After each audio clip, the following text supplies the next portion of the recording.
When we ended the last video, we were just getting in to Caramay. So we're really looking at the explosion of culinary as an art form and some of the big major features that really kind of came into play there. So out of the grand cuisine, which is this big or elaborate meal, Caramay really began to organize that kitchen and culinary into more of a profession. And we move on into Escoffier. So we start looking a little bit more of what culinary came to be and what it still is. And Escoffier has a huge impact on the industry, even as we know it today. So you can see the time frame that he lived here. He was born in the mid 1800s. He died in 1935, but his legacy is absolutely still evident in what we do now. So he wrote some books, including Le Guide de Culinaire, the Guide of Culinary, and that is still used. A lot of those recipes are still used today. So here's a photo of him, and here's some of his influence. When you start really looking at, I need to go back. When you start really looking at his influence, one of the big things that he came to do is he organized the sauces into the classical mother sauces that we know. And we're not going to really get into the mother sauces in this particular class. That would be a little bit more of an advanced class. But I'm a saucy gal, and that's one of my favorite things to teach and to kind of learn about. It's so simple, and everything from Alfredo to nacho cheese to gravy. You take something so basic and so simple, and once you learn that basic and that foundation, you can just really go all over the place with it and really change it just by adding a couple of little things. Scoffier also organized the kitchen into the brigade system. So the kitchen brigade is something that we're going to cover here in this unit. We're going to look a little bit at the classic and at the modern and how that has evolved. But essentially, he organized everyone to have a role in the kitchen. And therefore, if you were good at your role, then the kitchen would flow. So this chef here, Charles Ronhofer, this is the first American chef that really kind of came to be. And this restaurant here in New York City called Delmonico's is still very popular. And they have the Delmonico's steak, which is very famous. We start moving into the Nouvelle Cuisine, or the French of the new cuisine. And this is how we started kind of getting more into what we may know of in the culinary industry. Things are a little bit more delicate, things are lighter, and then a big, huge focus on presentation. Ferdinand Point would be the major influence there. He laid that groundwork for what we now know of, and he has inspired a lot of chefs, including ones that are working today. We have this gentleman here, Gaston, and he is the French pastry. So when you start thinking about technology and how technology advances, you really start thinking about transportation and refrigeration and freezers and moving from an ice box into electricity at this point. And now when you think about the fact that we can freeze things now, that changes everything. And now we have all kinds of options and opportunities that are available. He kind of started getting more into mousses and creating these airs and these foams and things like that. There's also a lot of these changes, as I've said, that really influence the cuisine today. One of the things that really has influenced cuisine is the fusion of immigration. So immigration has occurred all over the world. Here in America, what we know of as American foods, every one of them have roots somewhere else in the world. And so even here in America, we have regions. So if you think about like what people eat in Maine versus what maybe they eat in Louisiana versus California versus down in the South, like we have a lot of different regions, and those regions really go back to who immigrated there, who traveled there, and who lived there.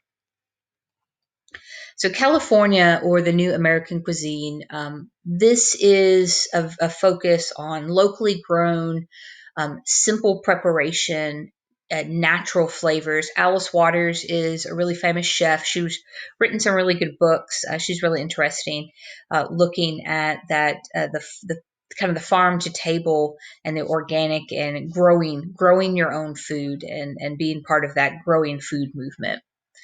Fusion cuisine, as I was mentioning before, this really has a lot to do when people move. They take their culture with them and they learn new things from their new culture that they've moved to, and they assimilate them together. And so fusion cuisine is exactly like it sounds. It's where multiple cultures are fused together. So that may be ingredients, that may be cooking methods or techniques, presentation techniques, and you get some really, really amazing things out of there.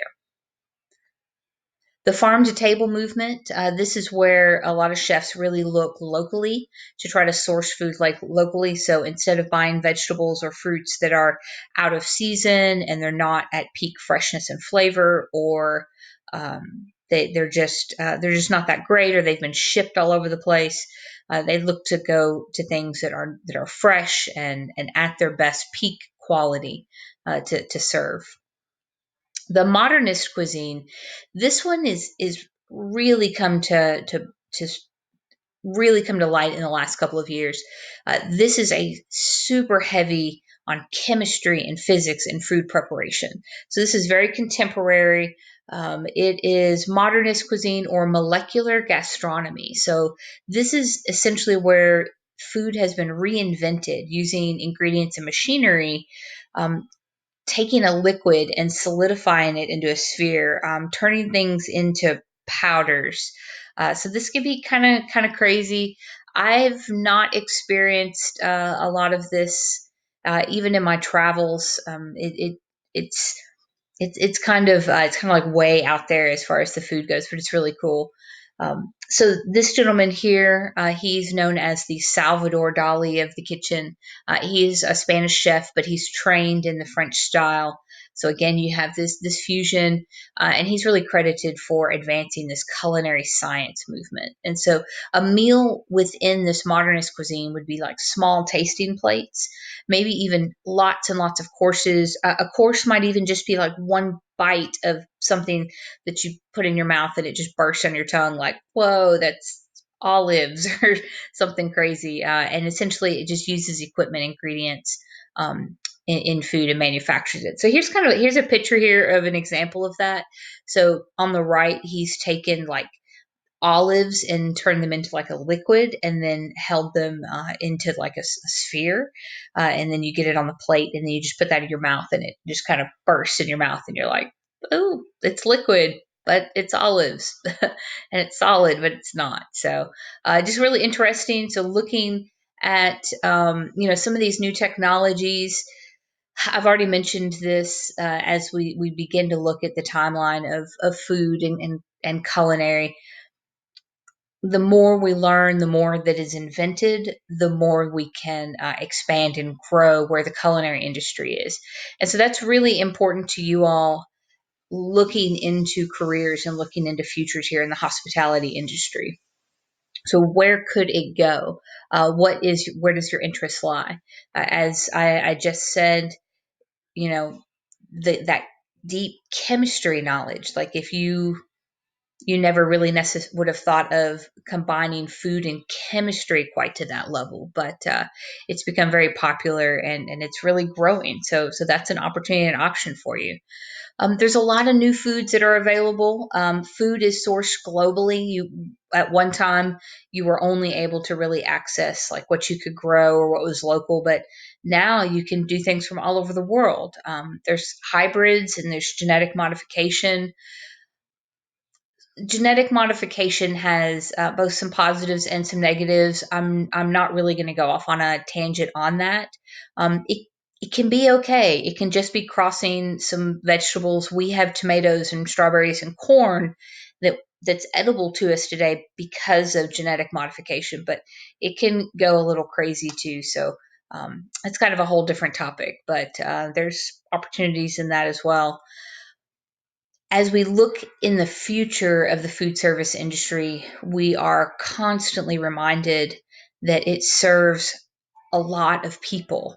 And you have concerns because if there is an outbreak, it impacts a ton of people. And unfortunately, because a lot of your food all comes from one area and serves so many people, if there is something like, salmonella or E. coli, then or a recall on the food, it really impacts like thousands and hundreds of thousands of people. So there are a lot of job opportunities in the government inspections and regulation and labeling, and really looking a lot more into that locally grown and taking it back from like the big corporations back down to the smaller ones.